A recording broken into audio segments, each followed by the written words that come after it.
Drawing तो हम लोगों ने शुरू कर दिया है, आप लोगों ने भी शुरू कर दिया होगा। प्रैक्टिस हम लोगों ने बहुत ज़्यादा कर लिया है अभी हैंड फ्री करने का, और अपने जितने भी हैंड को स्मूथ कर सकते वो सब कर लिया हम लोगों ने। आउटलाइन भी करेंगे हम लोग, लेकिन यहाँ पे सबसे इंपॉर्टेंट पार्ट ये है ना कि जब भी हम ड्राइंग करते हैं ना तो आउटलाइन तो हम लोग कर लेंगे, जैसा आप आउटपुट देख रहे हैं आउटपुट कुछ ऐसा भी आ जाएगा, लेकिन इसमें एक रियलिस्टिक टच होता है ना, इसमें जो शेड होता है जिसमें पता चलता है कि लाइट डायरेक्शन क्या है, टेक्सचर क्या है, तो उसके लिए हमें कुछ सीखना पड़ेगा जिसको हम लोग कहते हैं शेडिंग। अगर आप देखोगे ये आउटलाइन है, आउटलाइन बनने के बाद जब हम शेडिंग करते हैं तो आउटपुट कुछ इस तरीके से आता है। तो ये आउटपुट लाने के लिए हमें क्या करना पड़ेगा, तो हमें करना पड़ेगा प्रैक्टिस, और वो भी शेडिंग का।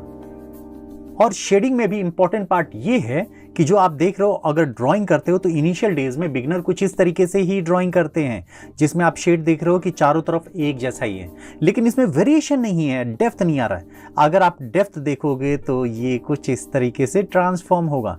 ये जो ड्राइंग है मेरे स्टूडेंट की है जो बिगनर है, और उनको मैंने बताया है कि डेप्थ शैडो में अगर हम इसको कुछ इस तरीके से ट्रांसफॉर्म करेंगे तो आउटपुट कुछ इस तरीके से आएगा। तो अभी आ चुके हैं हम लोग शीट नंबर 6 में शेडिंग की प्रैक्टिस करने के लिए। पेंसिल हम लोगों ने लिया है 4B, और अभी तक जितने भी हम लोगों ने प्रैक्टिस किया, लाइन के, कर्व के प्रैक्टिस किए हैं जो एक दूसरे से थोड़े डिस्टेंस पे होते हैं। तो अभी हम क्या करेंगे, इसको थोड़ा क्लोज लाइंस करेंगे। तो यहाँ पे देख रहे हो फिर भी गैप्स है, अगर हम गैप को फिल करते हैं, लाइन को बिल्कुल ही टच में करते हैं, डार्क टोन होता है तो कुछ इस तरीके से दिखेगा। ये एक शेड बन के आया है। अब इसमें मीडियम शेड भी होता है, यहाँ पे देख रहे हो कि एक मीडियम शेड भी हो गया और एक लाइट शेड भी होगा। तो 3 तरीके के शेड हम लोगों ने इनिशियल डेज में किया है। अब हम लोग करेंगे इसको शेड कंप्लीटली। जो देख रहे हो आपकी लाइन बिल्कुल ही गैप नहीं होना चाहिए। अब यहाँ पे जो दूसरा शेड कर रहा हूँ, यहाँ पे लाइंस में गैप बहुत ज़्यादा है, डार्कनेस भी है, लाइट भी है, वेरिएशन बहुत ज़्यादा है, लेकिन इसको हमें करने पड़ेगा फिल। तो जितने भी वाइट गैप्स दिख रहे हैं उसको एक मीडियम टोन में या फिर लाइट टोन में आपको फिल करना पड़ेगा, जिससे कि सारा शेड एक जैसा ही दिखे। तो यही प्रैक्टिस करनी है आज हमें, क्योंकि आगे आने वाले जितने भी ड्राइंग्स हैं ना, कुछ यही डिमांड होगी हमारी तरफ से। तो एक एक करके जितने भी एरियाज आप देख रहे हो ना, पूरा का पूरा फिल करेंगे। और ये पूरा जो बॉक्स देख रहे हो ना, एक शेड में क्रिएट करना है आपको। पहले तो हम लोगों ने गैप फिल किए, गैप्स फिल करने के बाद जो डार्क टोन है, लाइट टोन है, उसको बैलेंस किया, तब जाके ये आउटपुट आएगा। और यही आउटपुट आपको भी लेके आना है। जैसे थोड़े से ऊपर रह जाते हैं तो उसको भी हमें फिल कर देना है। तो अब बारी आ जाती है इसमें 3 टोन लाने की। जैसे कि पहला टोन हम लोगों ने बनाया, सेंटर में मीडियम टोन, और लास्ट में स्टार्टिंग मान लो कि स्टार्ट में हम लोगों ने एकदम लाइट टोन किया। तो अब हमें क्या करना है, ग्रेजुअली इसको डार्क से मीडियम तक लेके जाना है और मीडियम से लाइट तक लेके जाना है। इसमें आपका जो प्रेशर है पेंसिल का, वो बहुत ज़्यादा डिपेंड करता है कि अगर डार्क टोन बना रहे हो तो थोड़ा प्रेशर रहेगा, और मीडियम टोन पे जा रहे हो तो प्रेशर को थोड़ा सा कम कर दो। लाइट टोन तक जाते जाते आपका जो प्रेशर होगा पेंसिल का बिल्कुल ही लाइट हो जाएगा, आप उसको होल्ड करोगे बिल्कुल ही सॉफ्टली। और यहाँ पे जो हम लोगों ने प्रैक्टिस किया था ना आपको, कि गैप्स नहीं देना है, एकदम क्लियर कट उसको करना है आपको, एकदम एक के साथ एक आपको मिला के ही करना है। प्रैक्टिस करते रहिए, इसके लिए आपको प्रैक्टिस करना पड़ेगा, क्योंकि इसमें आप जब भी आप लाइंस बनाओगे ना, हो सकता है कि पहली बार में आपसे गैप्स दिखे, लेकिन उसकी प्रैक्टिस करते रहना है। अगर आप करोगे तो कुछ इस तरीके से रिजल्ट आ जाएगा। तो ये आप जितना भी प्रैक्टिस करोगे, जितना पेंसिल का बैलेंस रखोगे ना, तो ये आप में जितनी भी शेडिंग टेक्निक्स है उसको आप समझ सकते हो। और जब भी आप ड्रॉ करो ना, अगर लंबे टाइम तक ड्रॉ करते हो तो थोड़ी देर के लिए ब्रेक लो, 10 मिनट्स के लिए। वापस आके जब बैठोगे ना तो आपको पता चलेगा कि हाँ, यहाँ पे कुछ डिफरेंस है ब्राइटनेस का। तो यहाँ पे हम लोगों ने कंप्लीट कर लिया। ये हम लोगों ने सिंगल पेंसिल से किया। अब हम लोग करेंगे मल्टी पेंसिल से। मल्टी मतलब बहुत सारे पेंसिल यूज करेंगे। पहले जो पेंसिल हम लोग यूज कर रहे हैं वो है HB पेंसिल। तो पूरे शीट पे, शीट मतलब कि ब्लॉक में हम लोगों ने HB पेंसिल से इसको फिल कर लिया। इसके बाद बारी आ जाती है 2B। तो 2B में क्या करेंगे हम लोग, ऑलमोस्ट 75% तक इसको हम लोग करेंगे, और इसका जो टोन रहेगा आपको वही टोन रहेगा जितना हम लोगों ने HB पेंसिल पे प्रेशर दिया है।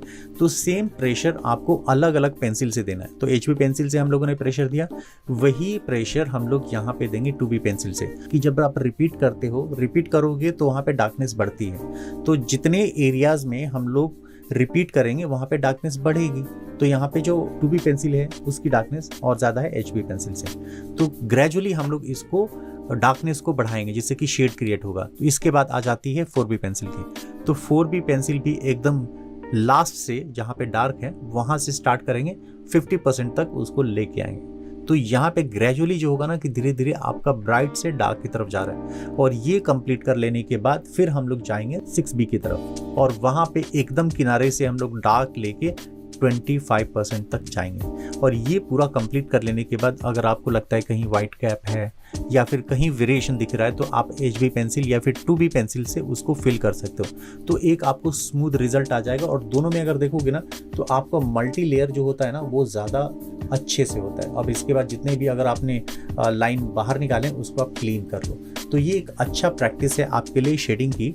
तो शीट आपको मिल जाएगा इस वीडियो के डिस्क्रिप्शन बॉक्स में। देख रहे हो कि जो भी हम लोगों ने प्रैक्टिस किया, ये प्रैक्टिस कर लेने के बाद अब स्लांट की भी बारी आ जाती है। तो स्लांट की भी मतलब 4 डायरेक्शन होते हैं ना, तो वो 4 डायरेक्शन आपको करना है, लेकिन पेंसिल को मूव नहीं करना है। तो पूरा का पूरा जो भी है आपको, अगर आप बॉक्स के बाहर भी जाते हो ना तो जाने देना, एकदम स्टार्टिंग की प्रैक्टिस है तो जाने दो। कंट्रोल अगर कम आता है, और ये कंट्रोल जो है ये आपको कम आएगा जब आप स्टार्ट करते हो कि आप बॉक्स के अंदर रखो, लाइन के अंदर रखो, तो कोशिश करना। और अगर बाहर जाता है तो कोई बात नहीं, इरेज कर लेना बाद में।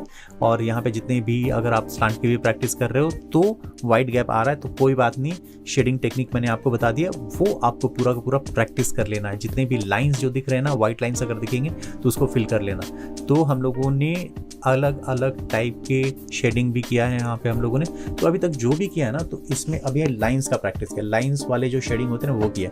इसके बाद हम लोग आने वाले ट्यूटोरियल्स में कर्व का भी प्रैक्टिस करेंगे, जो बहुत ज़्यादा इंपॉर्टेंट है, उसको आपको करना ही चाहिए। तो एक एक करके ये वाले जितने 4 है ना, चारों को चारों डायरेक्शन से हम लोग कंप्लीट कर लेंगे।